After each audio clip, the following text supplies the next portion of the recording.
খেলা চলছে বিশ্বজুড়ে। ফুটবল ক্রিকেট ছাড়াও খেলার রয়েছে এক দীর্ঘ ফর্দ। শুধু ফলাফল নয়, গত আজ আর আগামীর খেলাকে প্রেস বক্স থেকে আমরা দেখতে চাই ভিন্ন চোখে। আর সেই দেখাটাই দেখতে পাবেন এখন মাঠে। সঙ্গে আছি আমি শরীফ রওশন। শুরুতে এক নজরে দেখে নিতে চাই ক্রীড়াঙ্গনের সব গুরুত্বপূর্ণ খবরাখবর।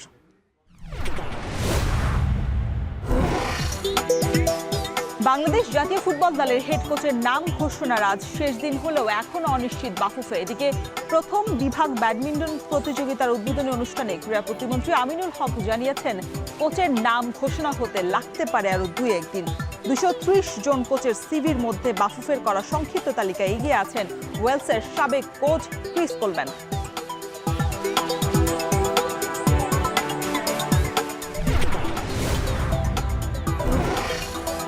বাংলাদেশের ঘরোয়া লিগগুলোর প্রশংসা করেছেন 3 দিনের সফরে আসা এএফসি থেকে প্রতিনিধি দল।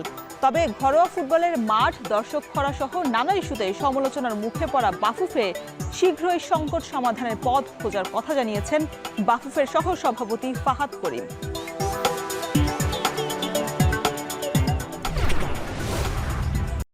শুনছিলেন এতক্ষণ ক্রীড়াঙ্গনের সব গুরুত্বপূর্ণ খবরাখবর।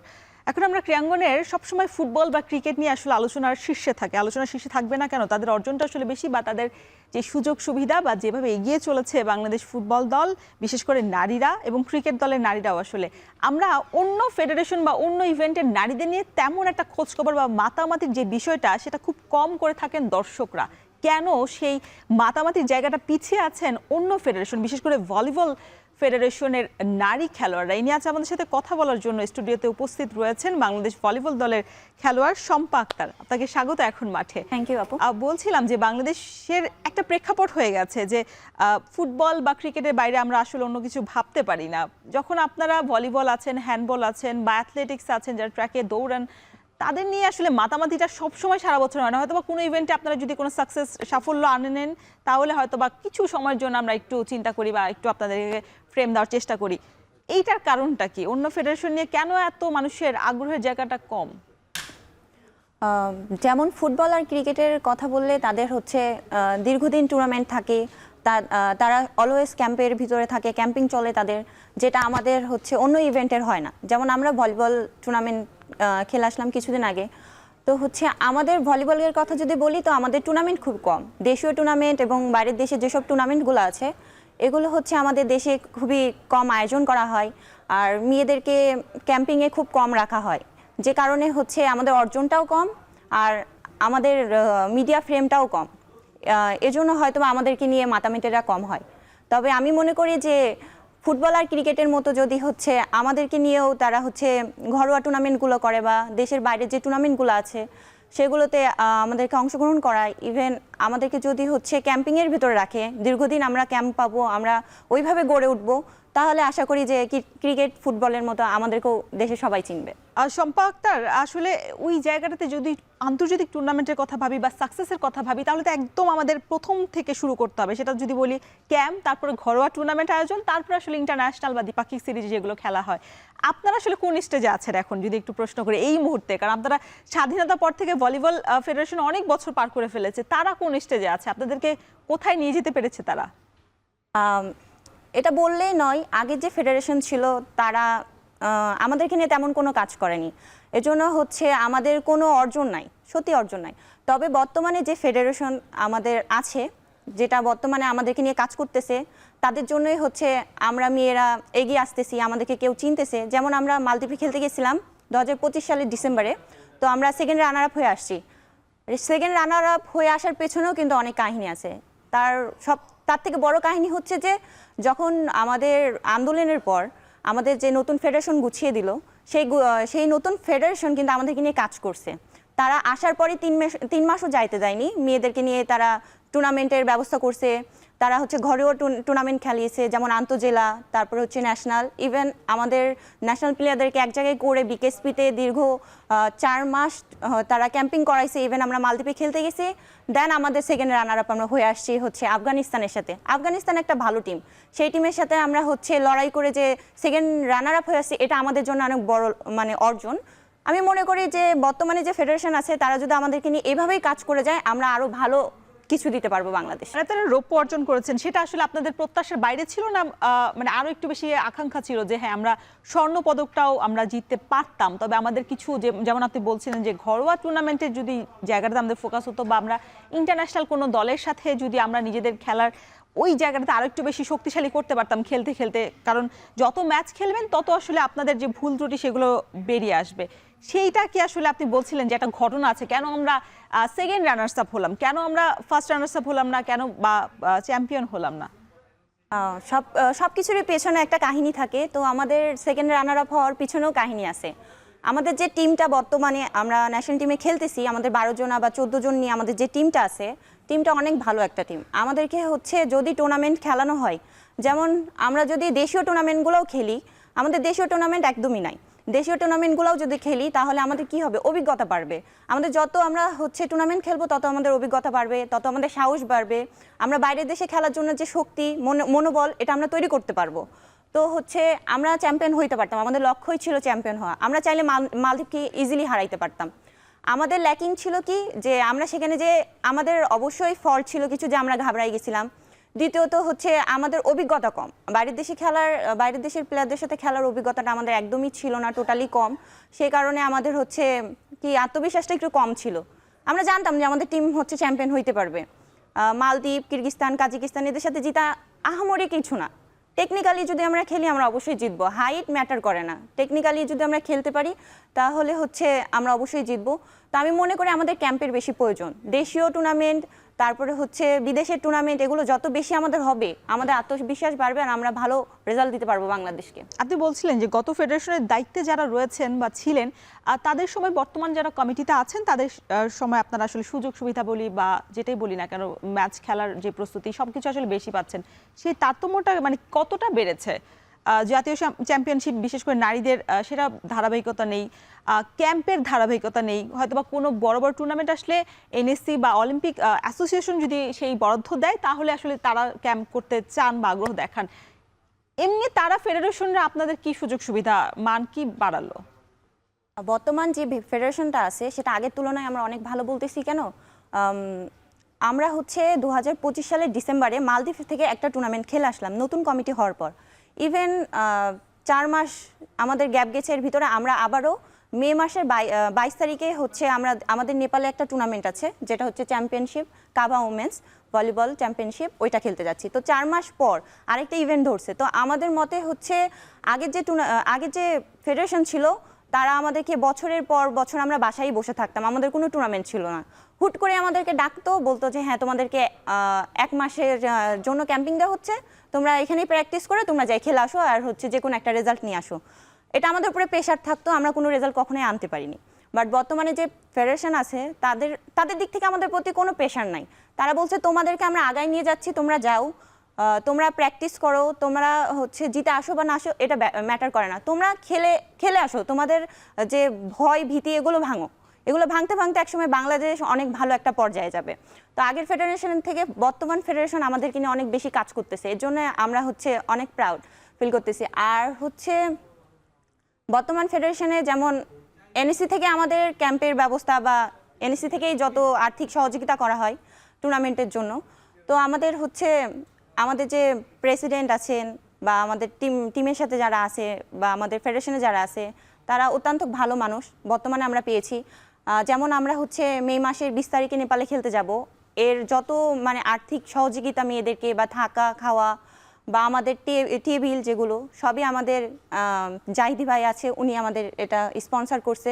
ইভেন আমাদের ছোটখাটো সব বিষয় তিনি দেখতেছেন। এই নেপালের কাভা কাপকে রেখে আপনাদের ক্যাম্প কবে শুরু হয়েছেন বা কয়জন আছে সেই ক্যাম্পে? আমাদের ক্যাম্প শুরু হয়েছিল 29 তারিখে, এপ্রিলের 29 তারিখে। আর হচ্ছে আমাদের টিমে এখন বর্তমানে 18 জন আছে। আচ্ছা, আমরা খেলতে যাব 14 জন। 14 জন খেলতে যাবেন, তার মধ্যে হচ্ছে আর 4 জন বাদ পড়ে যাবেন। আচ্ছা, 29 তারিখ থেকে শুরু হবে, আপনারা যাবেন হচ্ছে সামনের মাসের এই মাসের 20 তারিখে। তাহলে 1 মাসের মতো সময়, 1 মাসও বলা যায় না আসলে, হ্যাঁ 20-22 দিন করে।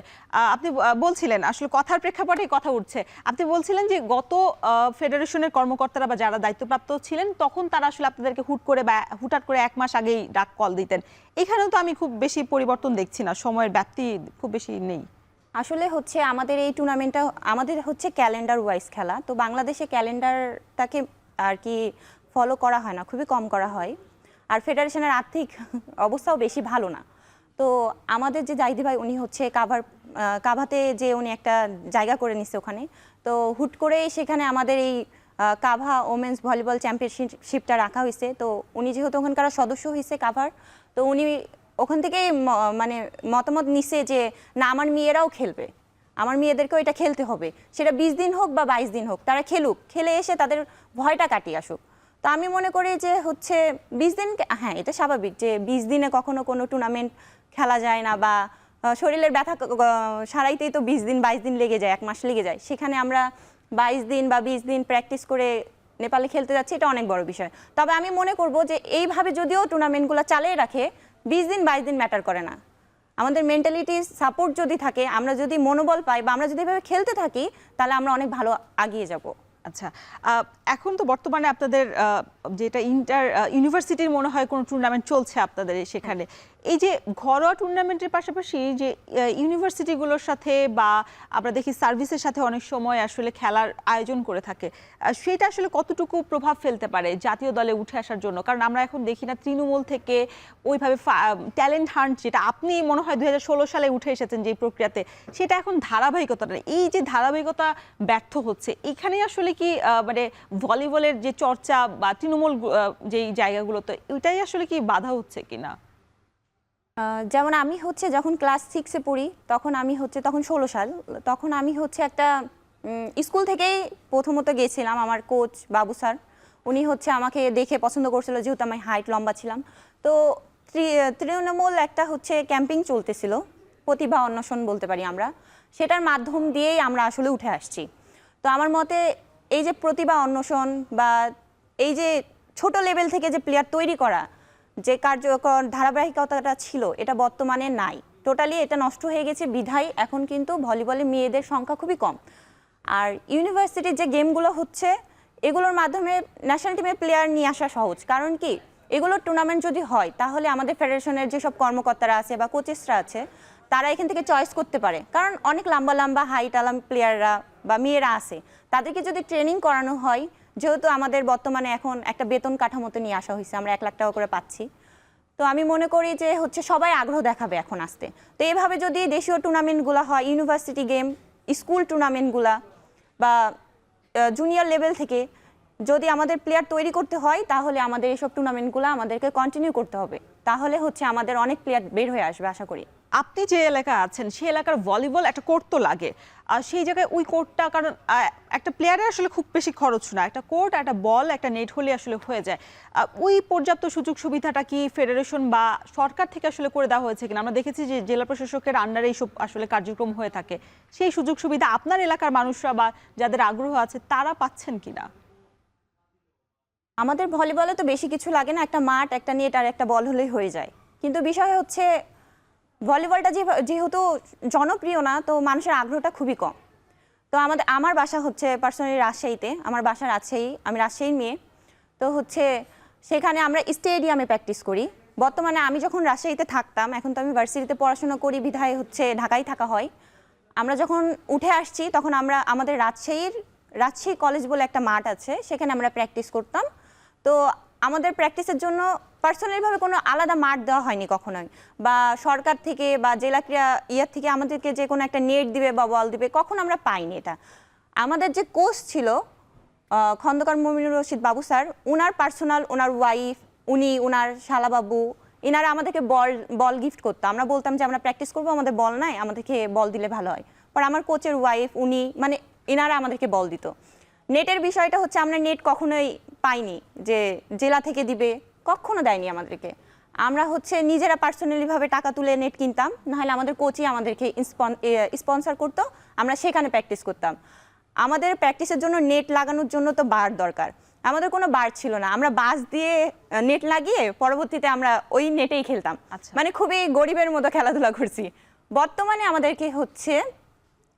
আমরা এখন স্টেডিয়াম, আমাদের যেসব জুনিয়রগুলো আছে, তারা হচ্ছে এখন বর্তমানে রাজশাহী যে স্টেডিয়ামটা আছে, সেই স্টেডিয়ামে প্র্যাকটিস করে। এখন ভলিবলের কোর্ট আছে ওখানে? জি, সেখানে একটা কোর্ট করে দিছে, একটা নেট দিছে, আর বল টল লাগলে এখন তারা দেয়। আচ্ছা, মানে আপনার যেখানে আসলে ভলিবলের আপনি বলছিলেন যে বেতনের আওতায় এতদিন তো ছিলেন না, এখন ক্রীড়া প্রতিমন্ত্রী এসেছেন। আপনি যখন শুরু করেছেন তখন তো ভলিবলটা আপনি এখনো বলছেন যে এখনো চর্চা কম বা মানুষের আগ্রহ কম। আপনার হঠাৎ করে ভলিবলে কেন আসা হলো, বা আপনার পরিবার থেকে সেই সমর্থনটা কেন দিল যে আমার মেয়ে ভলিবল খেলুক, মানে কেন এটার?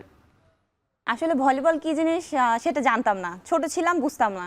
তো আমার ভাইয়া একদিন হুট করেই বলে যে তোমরা তো অনেক লম্বা, তো হচ্ছে আমাদের একটা কোচ আছে, তোমরা চাইলে হচ্ছে সেখান থেকে খেলতে পারো ভলিবল। তো প্রথমে ভাবছিলাম ভলিবল কি জিনিস, ফুটবল ক্রিকেটই সারা জীবন শুনে আসছি, ভলিবল কখনো শুনি নাই। তখন হচ্ছে আমাদের হাসিব পান্না বলে একটা স্যার ছিল, যিনি রাজশাহীর খুব বিখ্যাত মানুষ, নৃত্য শিখায়, নৃত্যশিল্পী। উনি আমার ভাইয়াকে বলেছিল যে তোমার বোনদেরকে হচ্ছে ভলিবলে দাও। উনারই আবার দুলাভাই হচ্ছে আমাদের কোচ মমিনুর রশিদ খন্দকার বাবু স্যার। তো আমরা একদিন স্কুল থেকেই বলে যে প্রতিভা অন্বেষণ চলতেছে, তোমরা আসো ট্রায়াল দিতে। তো আমরা হুট করেই যাই, যে আমরা আমাদেরকে কিছু প্র্যাকটিস দেখাই যে দৌড়ে ফার্স্ট হইতে হবে বা ফিজিক্যালি, তো ওগুলোতে সবগুলোতে আলহামদুলিল্লাহ ফার্স্ট হই বা হচ্ছে টিকে থাকি। আমি আর আমার বোন দুইজনাই ন্যাশনাল টিমে খেলি, ইভেন দুইজনাই চান্স পাই প্রতিভা অন্বেষণে। 16 দিনের একটা ক্যাম্পিং হয়, ফ্যামিলি থেকে প্রচুর সাপোর্ট ছিল, কিন্তু পারিপার্শ্বিক তো আমাদের বাংলাদেশ, তো মেয়ে মানুষ খেললে তো এতটা সাপোর্ট দেয় না, তো আমাদের হচ্ছে সেদিক দিয়ে একটু বাধা ছিল। তবে বাবা পরিবারের সমর্থন করেছেন কিনা সেই সময়টা, সেইটার গল্পটা শুনবো তবে বিরতির পর। ওকে, দর্শক, নিচ্ছি ছোট্ট একটা বিরতি, ফিরছি একটু পরেই।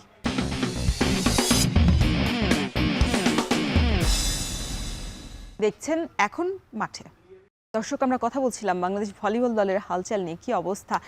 সম্পাপু, আপনার পরিবারের সমর্থনের জায়গাটার গল্পটা শুনছিলাম যে সেই সময় আপনারা 2016 সালে যখন আপনারা শুরু করেছিলেন বা আপনার আগ্রহ প্রকাশ করেছিলেন, সেই সময়টাতে পরিবার আসলে সমর্থন দিয়েছে কিনা? কারণ ভলিবলে আসলে খুব বেশি ইনকামটাই তো আসলে দেখে যে আমার সন্তানের ভবিষ্যৎটা কি, সেই জায়গাটা তাদের অবস্থানটা তখন কি ছিল, আর এখন কি কোনো পরিবর্তন হয়েছে কিনা? ভলিবলে তো আগে তেমন ফেমাসিটি ছিল না। বাবা মা ভাবতো যে বাচ্চা কাচ্চাকে পড়াশোনার পাশাপাশি যদি খেলাধুলার ভিতরে রাখি, তারা হয়তো বা খারাপ দিকে যাবে না, বা ফিজিক্যালি ভাবে তারা ফিট থাকবে, অসুখ বিসুখের হাত থেকে দূরে থাকবে। এই এই কথা ভেবেই বাবা মা আমাদেরকে আসলে খেলাতে দিছিল।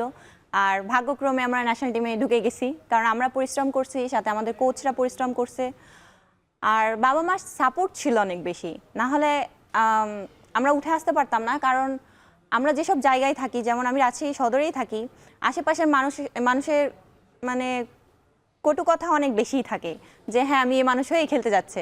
তখন আমাদের মন খারাপ হইতো, বা খেলার ড্রেস পরে যাইতেছে। তখন বাবা মাকে যখন এগুলো বলতাম, তখন তো বিষয় না, পিছে মানুষ অনেক কথাই বলবে, তোমরা এগুলো কানে নিয়ে না, তোমরা এগিয়ে যাও। যেখানে আমরা তোমাকে সাপোর্ট দিচ্ছি, সেখানে তো আর অন্য কারো কিছু বলার নাই।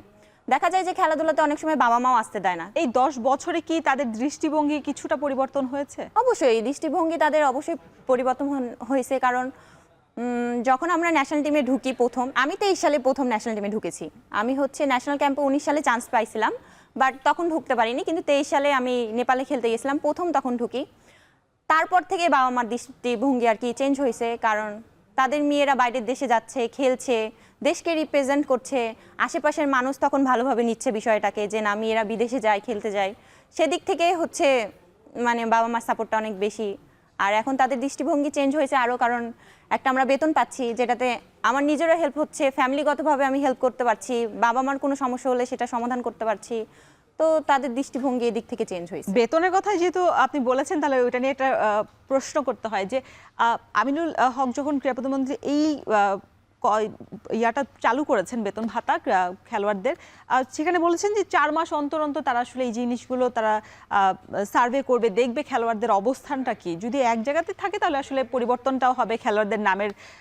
সেই ক্ষেত্রে আসলে 4 মাসে যখন আমাদের ফেডারেশনগুলো দেখা যায় যে 4 মাসের মধ্যে হয়তো বা একটা টুর্নামেন্টও তারা অংশগ্রহণ করতে পারে না। আপনারা তো আসলে লাকি, দেখা যাচ্ছে যে এই ডিসেম্বরে আপনারা খেলেছেন, এখন আবার এই মেতে এসে খেলতে হচ্ছে। এখন তো খেলছেন, ভবিষ্যতে যখন আপনাদের এই মানে টার্গেটটা ফুলফিল হবে না, তখন তো আপনাদের এই সুযোগ সুবিধাটা থাকবে না। সেই ক্ষেত্রে আপনারা ফেডারেশন থেকে বা আসলে সরকার থেকে স্থায়ীভাবে কোনো কিছু চান কিনা আপনাদের বেতন ভাতার বিষয়টা? আমাদের প্লেয়ারদেরকে নিয়ে যে হচ্ছে নতুন সরকার ভাবছে, এটা অনেক বড় বিষয় আমাদের। আমিনুল স্যার যে উনি একজন প্লেয়ার ছিল, ফুটবলার, ন্যাশনাল টিমের প্লেয়ার ছিল, ক্যাপ্টেন ছিল, তো উনি অবশ্যই বোঝে যে একটা প্লেয়ারের হচ্ছে খেলাধুলায় গেলে তাদের কতটা কষ্ট হয়, বা তারা যদি একটা বেতন পায় তাহলে তাদের ফ্যামিলিকে কতটা সাপোর্ট করতে পারে বা নিজেকে কতটা সাপোর্ট করতে পারে, এদিক থেকে আমার জানা মতে যে উনি ভালোভাবে অবগত। তো আমরা এখন ন্যাশনাল টিমে খেলতেছি, আমরা বেতন পাচ্ছি। যখন থাকবো না, একটা প্লেয়ার যখন তখন ইনজুরি হইতে পারে। এখন আমি ভালো খেলতেছি, আমি দেখা গেল একটা ম্যাচ খেলতে যেয়ে আমি ইনজুরি হয়ে গেলাম, তখন তো আমি আর ন্যাশনাল টিমে খেলতে পারবো না, কারণ আমার ইনজুরি কাটিয়ে উঠতেও সময় লাগবে। তো আমি আমাদের মাননীয় প্রধানমন্ত্রী এবং আমাদের ক্রীড়ামন্ত্রী স্যারের কাছে অবশ্যই আমি এটা বলবো যে ওনাদের কাছে অনুরোধ করব যে যেসব প্লেয়াররা ন্যাশনাল টিম থেকে বের হয়ে যায় বা বাদ পড়ে যায়, তাদের দিকে কিন্তু পরবর্তীতে আর ফেডারেশনও খেয়াল করে না, সরকার তো করে না, কারণ তারা ব্যস্ত। তো আমি মনে করব যে তারা যেন এমন একটা উদ্যোগ নেয় যে যেসব প্লেয়াররা ন্যাশনাল টিম থেকে বাদ পড়ছে বা ইনজুরির জন্য বাইরে বাদ পড়ে গেছে ন্যাশনাল টিম থেকে, তাদের দিকে যেন একটু হলেও লক্ষ্য রাখে। আমরা বর্তমানে 1 লাখ টাকা বেতন পাচ্ছি, তখন হয়তো বা তারা আমাদেরকে 20,000 একটা বেতনের আওতায় আনুক, যেন আমাদের একটা ভবিষ্যৎ সিকিউর হয়, যে আমাদেরকে টেনশন না করতে হয় যে আমরা এরপর কি করব। বা খেলোয়াড় কল্যাণ ফান্ডও করা যায় আসলে অন্য ফেডারেশনগুলো যেমন করে থাকে। খেলোয়াড় কল্যাণ ফান্ড করা আমার মতে অবশ্যই উচিত, কারণ এর দ্বারা আমরা মনের দিকটা একটা সাপোর্ট পাবো যে না, সমস্যা নাই, আমাদের ইনজুরি হইলে তারা আমাদেরকে সাপোর্ট দিবে বা ফেডারেশন সাপোর্ট দিবে। বর্তমানে যেটা নাই, আমি মনে করি যে এটা করবে তারা। আচ্ছা, সেক্ষেত্রে তো আসলে আপনারা ইনজুরিতে পড়লে তো আসলে সেটা একেবারে ভাগ্যক্রমে বা দুর্ভাগ্যক্রমে পড়বেন। তবে এর মধ্যে 4 মাস অন্তর অন্তর যেই বিষয়টা বলা হচ্ছিল, এটা তো আসলে ফেডারেশনের সাথেও আসলে তাদের কাঁধেও এই দায়িত্বটা, গুরু দায়িত্বটা রয়েছে যে 4 মাসের মধ্যে অন্তত একটা টুর্নামেন্ট হলেও আপনাদের আয়োজন করতে হবে। সেটা আয়োজন করতে আসলে এখন তারা কতটা আসলে মানে দায়িত্ববান হয়ে উঠেছে যে হ্যাঁ, আমাকে একটা টুর্নামেন্ট হলেও 4 মাসের মধ্যে একটা টুর্নামেন্ট আমাকে রাখতে হবে, সেটা আন্তর্জাতিক হোক বা সেটা ঘরোয়া হোক, সেটা করতে তারা আসলে প্রস্তুত কিনা? হ্যাঁ, ফেডারেশনে যে 4 মাস পর পর আমাদের একটা করে হলেও টুর্নামেন্ট রাখতে হবে, এদিক থেকে আমাদের ফেডারেশন অবশ্যই আমি মনে করি যে তারা আমাদের 4 মাস পর পর একটা করে টুর্নামেন্ট রাখবে। যদিও এটা হয়ে ওঠে না, তবে আশা করি যেহেতু এটা সরকারের একটা আদেশ বা আমাদের এটা করতে হবে, না হলে একটা প্লেয়ারের বেতন বন্ধ হয়ে যাবে। তো আমরা যেহেতু ভলিবলে 14 জন বেতন পাচ্ছি, তো ফেডারেশন অবশ্যই নিজের দায়িত্বটা পালন করবে, কারণ তারা যদি দায়িত্বটা পালন না করে তাহলে 14 জনের ভবিষ্যৎ নষ্ট হয়ে যাচ্ছে। তো সেদিক থেকে আমাদের ফেডারেশনের যে নতুন কর্মকর্তারা আছে, সাদ্দাম ভাই আছে, তারপরে মাসুদ কাকা আছে, এনারা অনেক অ্যাক্টিভ। সাদ্দাম ভাই অনেক বেশি অ্যাক্টিভ প্লেয়ারদেরকে নিয়ে, কোন প্লেয়ারের কি প্রয়োজন আমরা খাচ্ছি, আমাদের যে আমরা ক্যাম্পে আছি বর্তমানে, আমাদের খাবার দাবার সবকিছু উনি এসে নিজে যাচাই বাছাই করে যে প্লেয়াররা এটা পাচ্ছি কিনা। তো এই অ্যাক্টিভনেসটা আমাদের আসলে দরকার। প্রতিটা ফেডারেশনে যদি এরকম মানুষ অ্যাক্টিভ হয়, কর্মকর্তারা অ্যাক্টিভ হয়, তাহলে আমি মনে করব যে আমাদের প্লেয়ারদের কোনো সমস্যা থাকবে না। আর যেহেতু আমাদের বর্তমান নতুন ফেডারেশনে যেসব কর্মকর্তারা আছে তারা যেহেতু অ্যাক্টিভ, আমি মনে করি যে তারা 4 মাস পর পর এই ধারাবাহিকতা বজায় রাখবে। আচ্ছা, আপনি বলছিলেন যে আপনাদের যে ইনজুরির সমস্যা সেখানে হয়ে যায়, আপনাদের যে বর্তমান যে কোর্টটা রয়েছে বা আপনারা ঢাকা ইউনিভার্সিটিতে বা বিভিন্ন ইউনিভার্সিটিতে দেখা যায় যে কোর্ট রয়েছে, তবে সেগুলো আসলে খুব যত্ন সহকারে বা পর্যবেক্ষণের যে বিষয়টা সেটা করা হয় না। ওই কোর্টে পরে অনেক সময় অনেক প্লেয়ার ইনজুর্ড হয়ে যায়। সেক্ষেত্রে আসলে আমাদের দেশের বারংবারই বলা হচ্ছিল যে একটা মানসম্মত বিদেশি উন্নত মানের একটা কোর্ট বা একটা খেলার মতো একটা যাতে ফেডারেশন করা হয়, কারণ এটা অনেক বছর আগে করা হয়েছে। সম্প্রতি মনে হয় আপনাদের ডেভেলপ করার জন্য একটা চিঠি গিয়েছে এনএসসিতে, তবে সেটা আসলে এখনই সম্ভব না, তারা জানিয়ে দিয়েছে। এই জায়গাটাতে আপনি তো বিদেশে অনেক দেশে ঘুরেছেন, তাদের ফেডারেশন দেখেছেন, তাদের অবকাঠামো দেখেছেন। আমরা আসলে কতটা পিছিয়ে, যেখানে আমাদের ইনজুরি সংখ্যাটা আসলে বেড়ে যাওয়ার সম্ভাবনা অনেক বেশি থাকে? যেহেতু আমরা বর্তমানে ন্যাশনাল ক্যাম্পে আছি, তো আমাদের একটা ফেডারেশন আছে, সেখানে আমাদের মাঠ আছে, কোর্ট আছে, আমরা প্র্যাকটিস করতেছি। কিন্তু বাইরের যেসব প্লেয়াররা থাকে, যেমন আমি পার্সোনালি ঢাকা ইউনিভার্সিটিতে পড়ি, আমরা যেখানে প্র্যাকটিস করি, আমরা প্লেয়ার, আমরা তো সারা বছর আর ক্যাম্পিংয়ে পড়ে থাকি না বা ক্যাম্পে পড়ে থাকি না, ফেডারেশনেও থাকি না, তো আমাদের মাঠও থাকে না, কোর্টও থাকে না। তো সেদিক থেকে দেখতে গেলে আমাদেরকে আমাদের ভার্সিটির মাঠেই প্র্যাকটিস করতে হয়। তো আমরা সেন্ট্রাল ফিল্ডে প্র্যাকটিস করি, শারীরিক শিক্ষা কেন্দ্র আমাদের ঢাকা ইউনিভার্সিটির, আমরা সেখানে প্র্যাকটিস করি। সেখানকার যে মাঠটা, সে মাঠটা অনেক নিচু, যেমন বৃষ্টি হলে মাঠটা ডুবে যায়, পানি নামতে 7-8 দিন লেগে যায়। তো এদিক থেকে আমাদের একটা গ্যাপ পড়ে যায় প্র্যাকটিসে। দ্বিতীয়ত মাঠ তো আর সেভাবে প্রপার রেডি না, তো মাঠে অনেক সময় দেখা যায় যে ইট বেঁধে থাকে বা ছোট ছোট কাঁচ পড়ে থাকে, সেগুলোর জন্য আমরা যেসব প্লেয়াররা যেমন ফুটবল, ক্রিকেট, তারপর ভলিবল আমরা প্র্যাকটিস করি সেই মাঠে, তো সেই মাঠে এসব কারণে আমরা আমাদের প্র্যাকটিসে বাধা হয়। অনেক সময় দেখা যায় হুচট খেয়ে কেউ পড়ে গেছে, পায়ে লেগে গেছে। তো এই আস্তে আস্তেই কিন্তু ইনজুরির সংখ্যাগুলো বাড়ে। তো আমার মতে যে সব সব জায়গা থেকে, সব প্রতিষ্ঠান থেকে সচেতন হতে হবে, যেহেতু প্লেয়াররাও আমাদের দেশের ভবিষ্যৎ। শুধু পড়াশোনা করে যে মানুষ ভালো জায়গায় যায় তা কিন্তু নয়, পড়াশোনার পাশাপাশি কিন্তু খেলাধুলাও আমাদের দেশে অনেক বড় একটা ভালো জায়গায় নিয়ে যেতে সাহায্য করে। যেমন আমরা আমাদের বাইরের দেশে খেলতে যাই, দেশকে রিপ্রেজেন্ট করতেছি, তো এটা আমাদের সব থেকে বড় একটা অর্জন। তো এইসব প্লেয়ারদের দিকে নজর রেখে আমাদের মাঠ, তারপরে আমাদের হচ্ছে কোর্ট, এগুলোর বিষয়ে যদি সচেতন হয়, যেমন আমি ঢাকা ভার্সিটিতে পড়ি, আমাদের যে স্যারগুলো আছে যারা মাঠের দায়িত্বতে আছে, তারা যদি এইসব বিষয়ে সচেতন হয়। শম্পা, মাঠের মানে যখন আপনি মাঠের ঘাসের মধ্যে খেলেন আর তারপর আন্তর্জাতিক ম্যাচগুলো যখন আপনারা হার্ড মানে বোর্ড, আপনাদের তো মনে হয় কোর্টগুলো অনেক হার্ড হয়ে থাকে, সেক্ষেত্রে ওইটার সাথে কোনো তারতম্য বা কোনো পার্থক্য মানে অনুভব করেন কিনা? নিশ্চয়ই অনুভব করেন, নিশ্চয়ই কোনো জটিলতাও পড়েন। হ্যাঁ অবশ্যই, কারণ আমরা এক জায়গায়, যেমন আমরা হচ্ছে ঘাসের মাঠে, মানে কাদা মাটি ঘাস এগুলোর ভিতরে আমরা প্র্যাকটিস করি প্রতিনিয়ত। যখন আমরা হুট করে হচ্ছে ইনডোর পাই বা হচ্ছে ম্যাটের উপরে প্র্যাকটিস করি, তখন আমাদের তো অবশ্যই একটু বাধা লাগে যে ওমা কতদিন পর আসছি, কতদিন পর প্র্যাকটিস করছি, এখানে পারবো আমরা ওইটার সাথে অ্যাডজাস্ট করার একটা ব্যাপার অ্যাডজাস্ট আছে। করতে আমাদের কষ্ট হয়, এটা স্বাভাবিক যে আমরা এক জায়গা থেকে খেলে এসে আরেক জায়গায় খেলতেছি, আমাদের এটাতে কষ্ট হয়ে যাচ্ছে, অ্যাডজাস্ট করতে আমাদের আসলে সময় লাগে। আপনাদের ভলিবল নিয়ে আরো অনেক কথা রয়েছে, তবে বিরতির পর সেগুলো করব। দর্শক, নিচ্ছি ছোট্ট একটা বিরতি, ফিরছি একটু পরেই।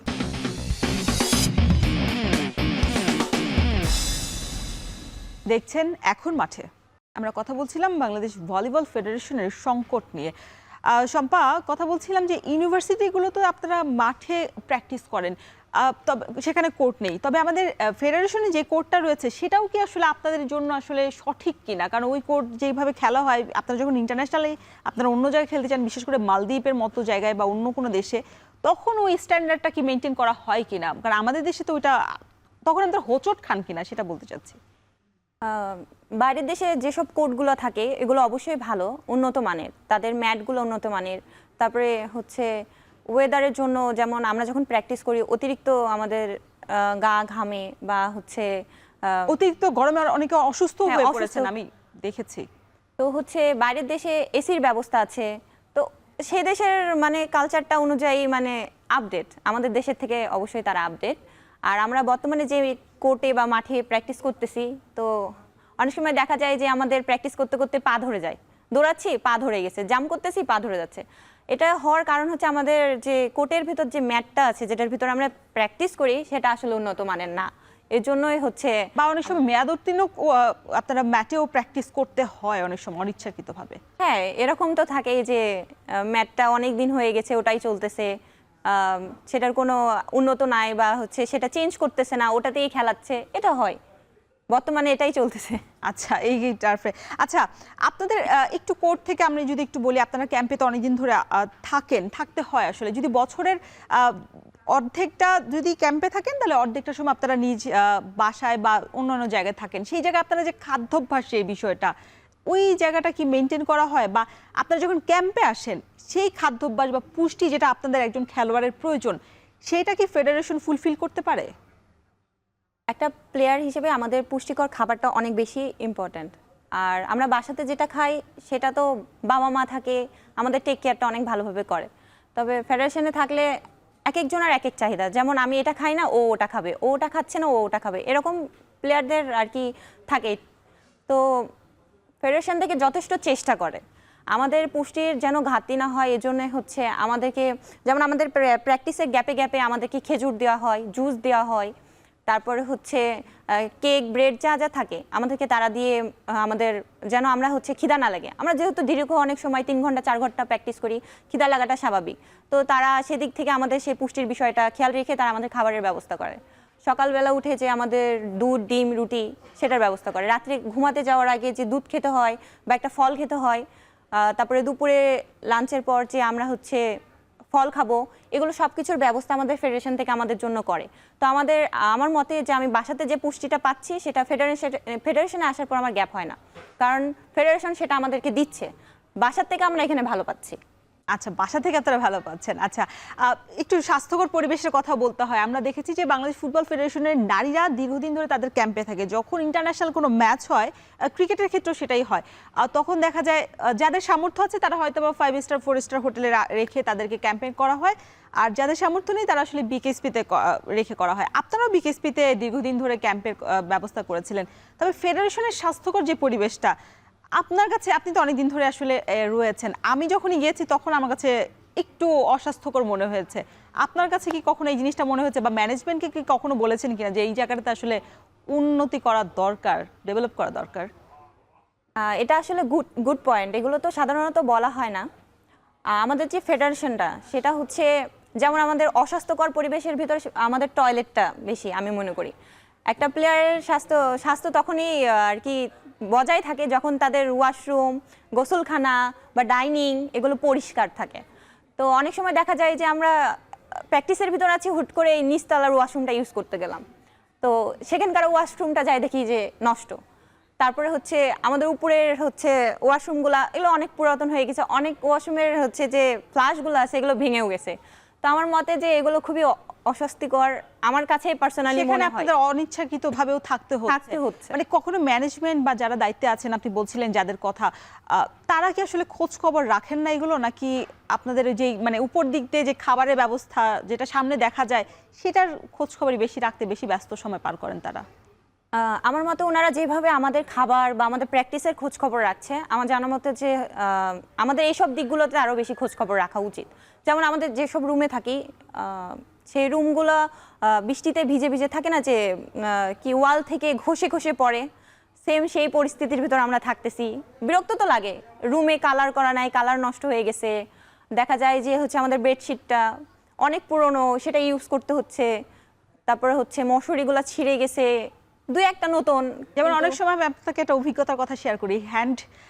হ্যান্ডবলের যেটা হয়েছে যে আগের কমিটিতে যখন ছিল তখন ছাড় পোকা ছিল, সেই ছাড় পোকা নিধনে কিন্তু কাজ করেছে বর্তমান কমিটি। আপনাদের কমিটিকে এরকম কোনো উদ্যোগ নিয়েছে কিনা? বর্তমান কমিটি এরকম কোনো উদ্যোগ আমি আসার পর আমরা প্র্যাকটিস করতেছি এরকম কিছু দেখি নাই। ছাড় পোকার সমস্যাটা আসলে সব রুমেই আছে, যে ঘুমাই আসছি, যেমন আমি রাত্রে ঘুমাতে গেছি, আমার চুলের ভিতর দেখতেছি ছাড় পোকা, আমি সাথে সাথে ভয় পেয়ে লাফ মেরে উঠছি যে কি এটা, কি পরে দেখছি যে এটা ছাড় পোকা। এটা তো মানসিক ভাবেও একটা মানে আপনাদেরকে ভয় লাগে, তো ঘুম আসে না, যে কানের ভিতর ঢুকে যায় কখন, বা চোখে মুখে কামড়ায় দেয়, যেহেতু ছাড় পোকা কামড়ায়, রক্ত খায়, তো সেদিক থেকে ছাড় পোকার সমস্যাটা আছে। এটা অনেক বড় একটা সমস্যা। এটা তো আসলে মনোযোগ দেওয়া উচিত ফেডারেশনের। আচ্ছা, আপনাদের একটা জিমনেশিয়াম আছে, জিমটা কি আসলে প্রপার কিনা আপনাদের এখনকার সময়ের জন্য? যেহেতু আমরা বলছি উন্নত বিশ্বে আমরা এখন লড়াইয়ের জন্য, মুখোমুখি লড়াইয়ের জন্য আমরা প্রস্তুত, সেই জায়গাটাতে আমাদের জিমটা কি আসলে প্রপার? আমাদের ভলিবল যেহেতু একটা উন্নত মানের খেলা, বাইরের দেশে এর হচ্ছে অনেক বেশি পপুলার। যেমন নেপালে এটা হচ্ছে তাদের জাতীয় গেম। তো এরকম বাংলাদেশে এতটা ফেমাসিটি না থাকলেও ভলিবল একটা উন্নত মানের খেলা। তো আমার মতে ভলিবল প্লেয়ারদের যেহেতু হার্ড পরিশ্রম করতে হয়, হার্ড ট্রেনিং নিতে হয়, তো জিমনেশিয়ানটা অবশ্যই আমার জানা মতে উন্নত করা উচিত। যেমন আমাদের ফেডারেশনে বর্তমানে আর্মিরা আছে, আমাদের আগে যে জিম করার জন্য যেসব ইয়েগুলো ছিল, যন্ত্রপাতিগুলো ছিল, এগুলো বর্তমানে এমন পরিস্থিতি হয়ে গেছে, মানে নতুনই ছিল, আমি নিজেই ক্যাম্পিং করছি, সেই সময় নিয়ে আসছে। এখন নিয়ে আপনারা কি অন্যভাবে নিজেদেরকে ফিট রাখার জন্য অন্য কোথাও ব্যবস্থা করেছে কিনা, অল্টারনেটিভ কোনো কিছু? না, অন্য কোনো ব্যবস্থা করা হয়নি। অনেক সময় আমরা দেখি যে সুইমিং পুল ফেডারেশন বা বাফুফেই যদি বলি, তারা সাঁতারের জন্য বা অনেক সময় অন্য কোনো ইয়ের জন্য, জিমের জন্য আসলে যারা যখন ছিল না বাফুফেতে, তখন তারা অন্য জায়গায় ভাড়ার মাধ্যমে তারা সেই জায়গাটা পরিপূর্ণ করতো খেলোয়াড়দের। এই উদ্যোগটা কি নিয়েছে ফেডারেশন আপনাদের? না, এমন কোনো উদ্যোগ নেওয়া হয়নি। আমরা আমাদের হচ্ছে পার্সোনাল যে জিমনেশিয়ান আছে সেটাতে প্র্যাকটিস চালিয়ে যাচ্ছি। আমাদের সেখানে হচ্ছে আমাদের যেসব জিম করার জন্য যেসব যন্ত্রপাতিগুলো দরকার এখানে অনেক কম, যেহেতু আমাদের ফেডারেশনটা যেহেতু আর্মিরা নিয়ে আছে, তো আমাদের হচ্ছে জায়গাটা খুবই বিচ্ছিরি পরিবেশ, তার ভিতরে আরেকটু উন্নত করতে হবে। আর নিশ্চয়ই আমরা আরো অনেক আলাপ করবো, তবে একটা বিরতি নিতে হচ্ছে। দর্শক, নিচ্ছি ছোট্ট একটা বিরতি, ফিরছি একটু পরই।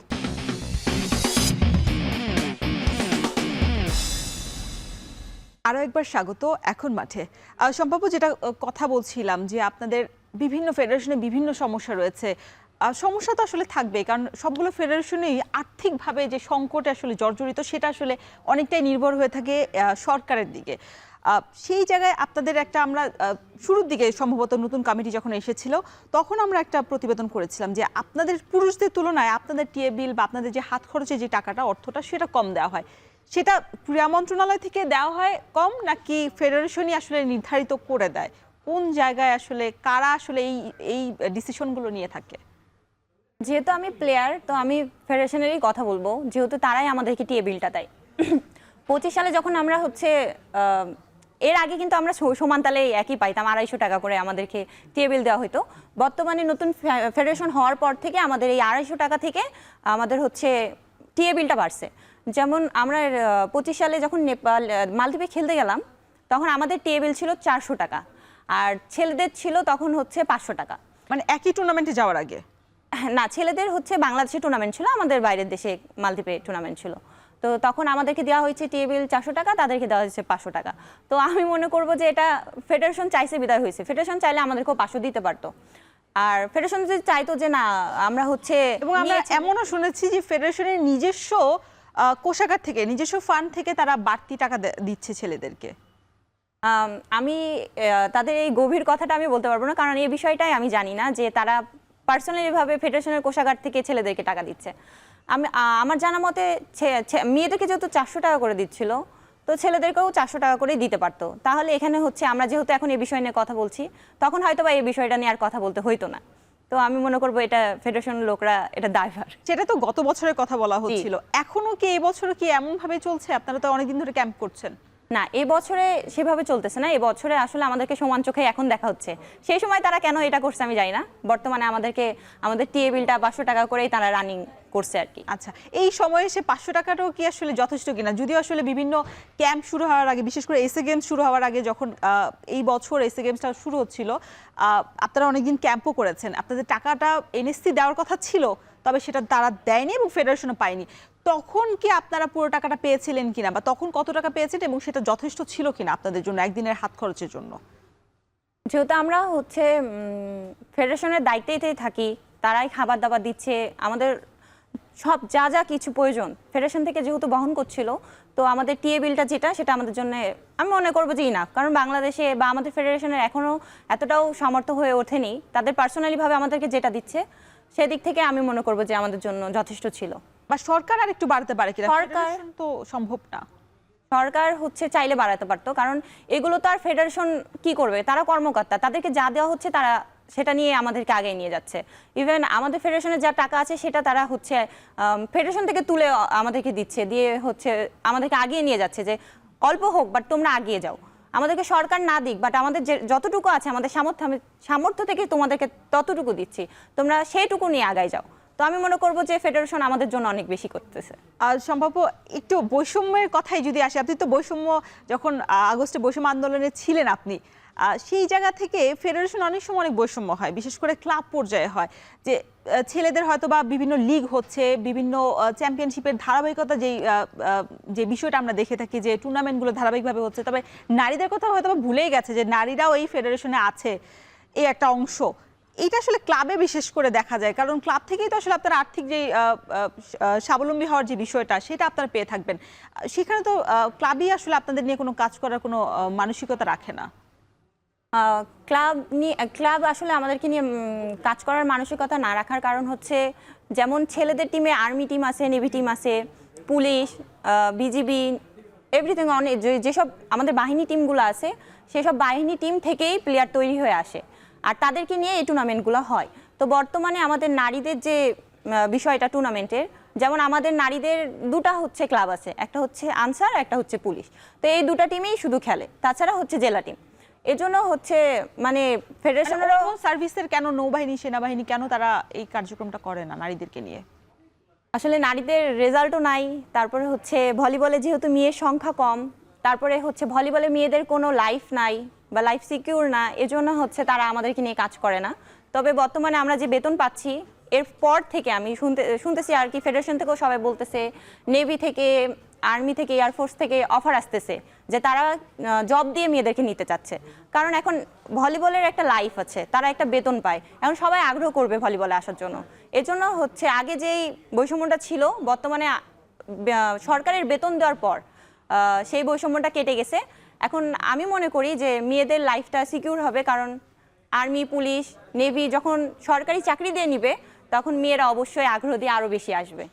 সম্ভাব্য আপনাদের যে আশা বা প্রত্যাশা আপনারা করছেন ভলিবল নিয়ে এগিয়ে যাওয়ার, সেটা নিশ্চয়ই পূরণ হবে, এবং আপনাদের যে সমস্যা আছে ফেডারেশন কেন্দ্রিক, সেই সমস্যাটা আসলে দ্রুতই সমস্যার সমাধানের পথ খুঁজুক ফেডারেশনের কর্তারা, এটাই আমরা আশা করি। এতক্ষণ আমাদেরকে সময় দেওয়ার জন্য অসংখ্য ধন্যবাদ। থ্যাংক ইউ আপু। দর্শক, শেষ করছে এখন মাঠের আজকের আয়োজন। এতক্ষণ সঙ্গে থাকার জন্য সবাইকে ধন্যবাদ।